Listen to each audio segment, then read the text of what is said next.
I'm not a basketball oracle, nor a genius, but I do feel like I have a pretty accurate assessment of most teams and players in the NBA. However, there are times where I overlook a factor when judging situations, or just get something plainly wrong. And this season, boy was I wrong about the Los Angeles Clippers. Heading into the season, I was pretty optimistic about the Clippers, about as optimistic as one can be given their track record, but nonetheless, they were a 50-win team last season, with Kawhi only playing 37 games, and battled Denver in an impressive 7-game series. Then they had a pretty productive offseason, re-signing Harden and Batum, and losing Norman Powell, but what I thought was more than making up for his production in the aggregate by adding Bradley Beal, Brook Lopez, and John Collins. So I thought at the very least, the Clippers would be relatively similar to how they've been the past few seasons, a really high floor as a regular season team, and if you get everyone healthy for the postseason, then a playoff dark horse. And here we are about a month and a half into the season, and the Clippers look awful. The average age on their roster is 33.2 years, making them the oldest team in NBA history, and they look it. There is a noticeable lack of athleticism and speed on the floor, and it shows in a few key areas. They have the second worst pace in the league, are 26th in rebounding and bottom 10 in rebounding percentage. They're in the bottom half for loose ball recoveries and take the fewest charges in the league. There's going to be a lot of nights over the course of this season where the Clippers are just a step slower than the other team. Slower in transition, slower to the ball when rotating and closing out, slower to get up for rebounds. And their age is extremely apparent on both ends of the floor. A team that was top 3 in defense last season now ranks 25th. In transition, the Clippers are allowing 140.1 points per 100 possessions, which is dead last by far. And even in the half court where the game slows down, they're giving up a 100.9 defensive rating, which ranks 23rd. They're also allowing the 8th highest field goal percentage from opponents in the league. Essentially, it's open season on the Clippers. And that's to go along with their own offensive rating, which ranks 21st. The Clippers average the second fewest drives per game. They're second to last in assists, which may make you think they're not moving the ball a ton, but just you wait, because they are number 1 in the league in isolation frequency and dead last in transition frequency. Of course, they're just trying to play to their strengths, and any team with James Harden as the engine is going to have an ISO-heavy offense, but things aren't great in the half court either.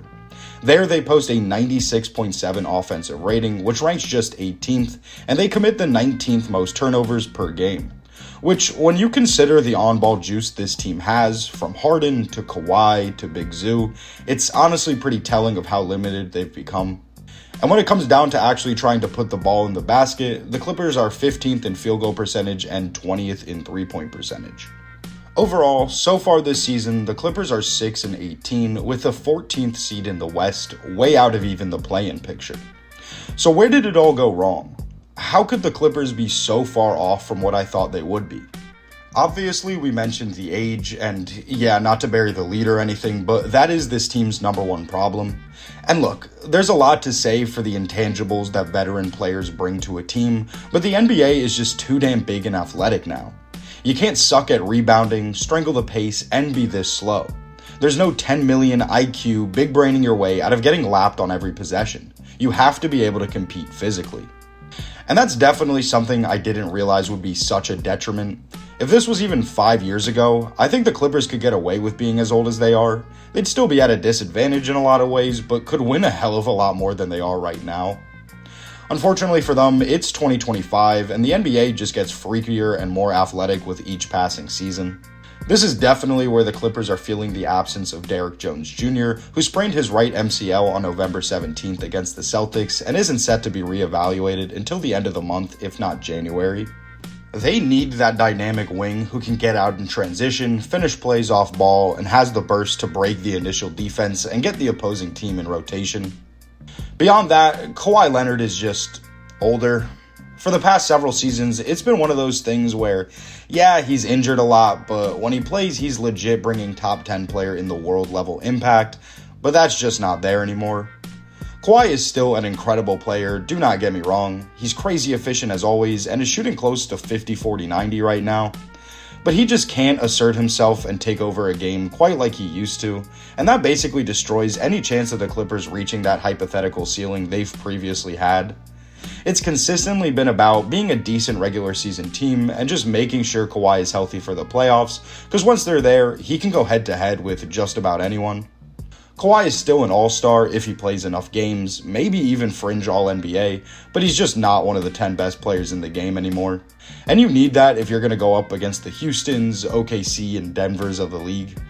This is without mentioning that he's missed 10 games already so far this season, so it's not looking great in that department anyways. I don't have a ton to say about Zubac. He's still filling up the box score and is a monster rebounder, but there's definitely less defensive impact from him than last season, and he looks a step slower. Much more pressing than that, however, was Bradley Beal, who the Clippers signed for super cheap after his contract was stretched and waived by the Suns. I legitimately thought Beal had the potential to be better for the Clippers than Norm Powell, even after the season he had, based mostly on his on-ball scoring abilities. And before I get ahead of myself, and in fairness to Beal, he suffered a hip fracture and is done for the season, straight up. And he only played 6 games before going down, so he likely would have settled into playing better than he was, but man, in those 6 games, he did not look good. Talk about a guy who's regressed athletically. He looked slow. Are you sensing a theme here? His numbers were down, and he was a gaping hole on defense.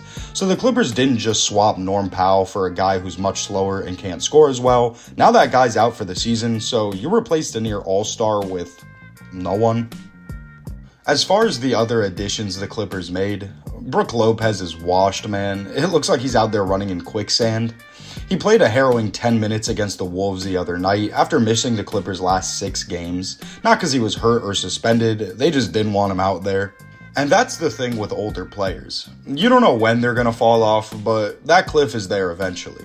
Not that they necessarily become that much worse at basketball all of a sudden, but they lose their ability to create advantages, which is what helped them get off the rest of their games. So for guys like Brook Lopez and Nick Batum, it's not even that their skill level has regressed that much, but they aren't guys who have the ball in their hands, so they can't slow the game down to their pace. They've got to be able to move around, crash the glass, and defend. That's where the increase in physical limitations starts turning what would otherwise still be a good player into someone with negative value. I think because of that, the Clippers should play guys like Kobe Sanders, Cam Christie, and hell, even Chris Dunn more. They actually have the 6th highest offensive rating in transition, which indicates they're making good use of the athleticism and speed when they have it. It also helps that Bogdan Bogdanovic is back after being sidelined with a hip injury. That definitely adds some more dynamic offensive talent. But again, they just need more youth and athleticism out there, capitalizing off of the gravity of James Harden, who I have to give a lot of credit to, honestly, because at age 36, James Harden is averaging 27, 8, and 5 with over a steal a game on pretty respectable efficiency, doing everything he can to win this team some games. And quite frankly, whether you love him or you hate him, we should all be rooting for James Harden to rescue the Clippers from the pit of the NBA, because if not, the Oklahoma City Thunder owned their unprotected first-round pick in this upcoming draft, which happens to have 3 elite talents at the top. I genuinely can't begin to describe how over it is for everyone if the reigning champs, who only got better this year, somehow happened into AJ Debinca, Darren Peterson, or Cam Boozer. The beard is the only thing standing between us and about 20 years of OKC world domination. James Harden, if you can hear us, please James Harden, save us. Ultimately, I'm not really that moved by Harden this season. I mean, it is impressive and admirable how much of an offensive burden he's taken back on this late in his career, but the same problems there's always been with Harden's games are still there. And usage aside, he's averaging the 3rd most turnovers per game. So in summary, the Clippers are f***ed. They can 100% play better than they have been. They've got Bogey back, Derrick Jones Jr. should return shortly after the new year, hopefully Kawhi stays healthy. And who knows, if they can get all of these things together for long enough, by the end of the regular season, the Clippers could be in the play-in, maybe even a scrappy first-round team. Wow, what a unique and different outcome that would be. But the Clippers are a sinking ship.